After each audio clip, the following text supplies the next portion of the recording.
আসসালামু আলাইকুম রহমতুল্লাহ। চুল পড়া বন্ধের খাবার আজকে আলোচনা করবো। দেখেন, আমাদের যে চুল পড়ার সমস্যা এখন একটা নিত্য নৈমিত্তিক সমস্যা হয়ে দাঁড়িয়েছে।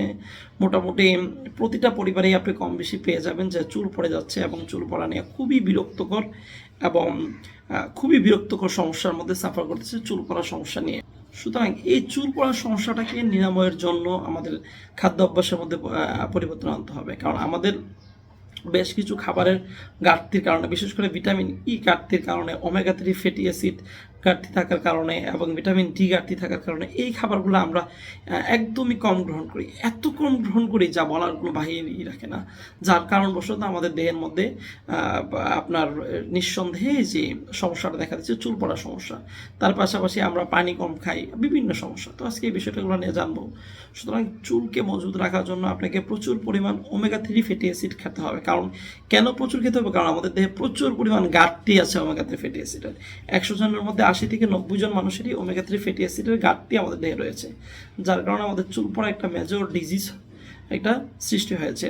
সুতরাং সেক্ষেত্রে আমাদের যেটা করণীয় যে ওমেগা 3 ফ্যাটি অ্যাসিড সমৃদ্ধ যে খাবারগুলো এগুলা গ্রহণ করা। তো কোন খাবারগুলোর মধ্যে প্রচুর পরিমাণ ওমেগা 3 ফ্যাটি অ্যাসিড রয়েছে? আখরোটের মধ্যে প্রচুর ওমেগা 3 ফ্যাটি অ্যাসিড রয়েছে। ওমেগা 3 ফ্যাটি অ্যাসিডের সবচেয়ে উত্তম এবং সবচেয়ে বেস্ট যে প্রসেস সেটা হচ্ছে আখরোট। সুতরাং আপনি আপনার খাদ্য তালিকায় নিয়মিত আখরোট খেতে পারেন এবং আখরোটকে রাখতে পারেন, যা আপনার নিঃসন্দেহে আপনার ওমেগা 3 ফ্যাটি অ্যাসিডের ঘাটতি পূরণে সহযোগিতা করবে। তার পাশাপাশি ওমেগা 3 ফ্যাটি অ্যাসিড রয়েছে সরিষার তেলে। সরিষার তেল খেতে পারেন, এর মধ্যে ওমেগা 3 ফ্যাটি অ্যাসিড রয়েছে। আর একটা বড় উৎস হচ্ছে সামুদ্রিক মাছ।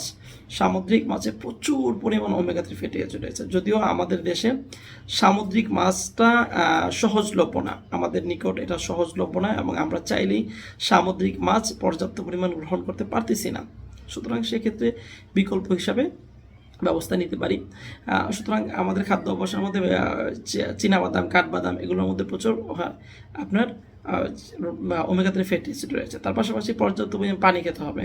কারণ পর্যাপ্ত পানি খেলে অক্সিজেন আমাদের যে স্কিনের যে রক্ত চলাচল সেটা ভালো হয়, এবং যে মাথার চুলের অর্থাৎ চুলের যে নিচে যেই আপনার সার্কেলটা অর্থাৎ ত্বকের মধ্যে যে রক্ত চলাচল ভালো হয়, যার কারণবশত আমাদের স্কিন অনেকবারই বেশি ভালো থাকে। এবং ভিটামিন সমৃদ্ধ, জিঙ্ক সমৃদ্ধ খাবার গ্রহণ করা। ভিটামিন ডি সূর্যের আলো থেকে আমরা নিয়ে থাকি। তাছাড়াও বিভিন্ন খাবারের মধ্যে ভিটামিন ডি রয়েছে। যদি ভিটামিন ডি আমরা সূর্যের আলোতে যাওয়া কম হয়, তো একদম বাধ্য যে কমই হয়, একদমই কম হয়, সেক্ষেত্রে আপনি সাপ্লিমেন্ট আকারে ভিটামিন ডি নিতে পারেন। এরপরে ভিটামিন ই এর ঘাটতির জন্য যে খাবারগুলো রয়েছে ওই খাবারগুলো নিয়মিত খেতে পারেন। তাছাড়া আপনি ভিটামিন ই যে ক্যাপসুল পাওয়া যায় ওইটাও আপনি সাপ্লিমেন্ট আকারে নিতে পারেন। ওইটা কখন? যদি আপনি প্রকৃতি থেকে খাবার থেকে ভিটামিন এটা আপনি পর্যাপ্ত ঘাটতি সৃষ্টি না করতে পারেন, বা ওই ঘাটতিটা পূরণ না করতে পারেন। তো আবার থাইরয়েডের সমস্যার কারণে চুল পড়ার সমস্যা হয়ে থাকে। সুতরাং আপনার যদি থাইরয়েডের কারণে এমনটা হয়ে থাকে, সেক্ষেত্রে আপনি অবশ্যই থাইরয়েডের সমস্যাটা আগে সলভ করবেন, দেন তারপরে আপনার চুল পড়ার সমস্যার দিকে দেবেন। ইনশাআল্লাহ তাআলা আল্লাহ তাআলা সহজ করে দিবে। হরমোনের তারতম্যের কারণে বিভিন্ন ধরনের হরমোন, এখন এটা কীভাবে বুঝবো? যে স্বাভাবিক অবস্থায় যদি দেখি যারা সিমটমস আমার সবগুলোই মোটামুটি ঘাটতি আছে, তাহলে বুঝে নিতে হবে যে আমার হরমোনের তারতম্যের কারণে। সেক্ষেত্রে আপনি খুব দ্রুত একজন ভালো ডক্টর দেখাবেন এবং সে অনুযায়ী ট্রিটমেন্ট নেবেন।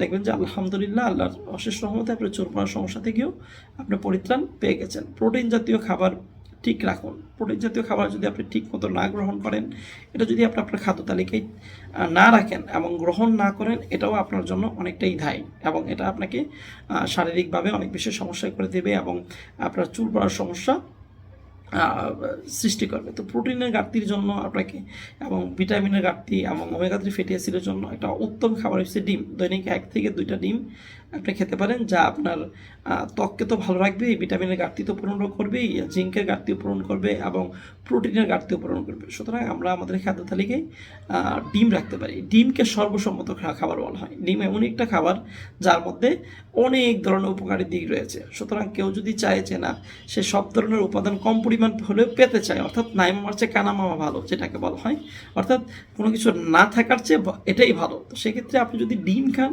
আপনার দেখেন যে আপনি কোনোটাই পাচ্ছেন না, সেক্ষেত্রে আপনি যদি নিয়মিত ডিম খান, এটা আপনার ওভারঅল সব কিছুরই একটা সার্টেন অর্থাৎ স্বাভাবিক একটা আপনাকে একটা ঘাটতি পূরণ করে দিবে। এবং এটা দৈনিক 1 থেকে 2টা ডিম আপনি খেতে পারেন। সূর্যে আলো, চুলকে সূর্যে আলোতে যাবেন, কারণ সূর্যে আলো আপনার সানলাইটটা খুব বেশি ইম্পর্ট্যান্ট চুলের জন্য। কারণ দৈনিক সম্ভব না হলেও সপ্তাহে 2 থেকে 3 দিন 30 মিনিট করে আপনার চুলটা রোদের সাথে অ্যাডজাস্ট করবেন, অর্থাৎ রোদের মধ্যে যাবেন যাতে রোদের আলোটা চুলের মধ্যে লাগে, যা এতে করে আপনার চুল অনেক বেশি ভালো হবে, চুলের পিএস এর মান ভালো থাকবে, চুলের যেই গুণগত মান, চুলের যেই উপাদানগুলো ওইগুলো ভালো থাকবে এবং অনেক বেশি ইফেক্টিভ ভূমিকা পালন করবে। জিঙ্ক এবং আয়রন জাতীয় খাবার গ্রহণ করবেন এবং সেটা আপনার জন্য ইফেক্টিভ যদি জিঙ্ক আয়রন জাতীয় খাবার গ্রহণ করাটা সহজ, একদমই সহজ। সুতরাং আপনি অবশ্যই জিঙ্ক আয়রন জাতীয় খাবার গ্রহণ করবেন। তার পাশাপাশি পেঁয়াজের রস লাগাতে পারেন, অর্থাৎ চুলের মধ্যে প্রতি 1 সপ্তাহ পর বা 1 সপ্তাহে 2বার, সপ্তাহে 2বার আপনি পেঁয়াজের রস লাগাতে পারেন, কারণ পেঁয়াজের রস আপনার সালফার থাকে এবং যা চুলের জন্য খুব বেশি ইফেক্টিভ ভূমিকা পালন করে। এবং অবশ্যই আপনাদেরকে ওমেগা 3 ফ্যাটি অ্যাসিড সমৃদ্ধ খাবারটা গ্রহণ করতে হবে। সেটা আবার বলে দিচ্ছি, কেননা আমাদের দেশের সবচেয়ে বড় একটা ঘাটতি সৃষ্টি হচ্ছে, সেটা হচ্ছে ওমেগা 3 ফ্যাটি অ্যাসিডের জন্য। সুতরাং অবশ্যই আমরা আমাদের খাদ্য তালিকায় এই উপাদানগুলো রাখবো। আল্লাহ তাআলা আমাদের সকলকে ভালো রাখুক, সুস্থ রাখুক। আসসালামু আলাইকুম।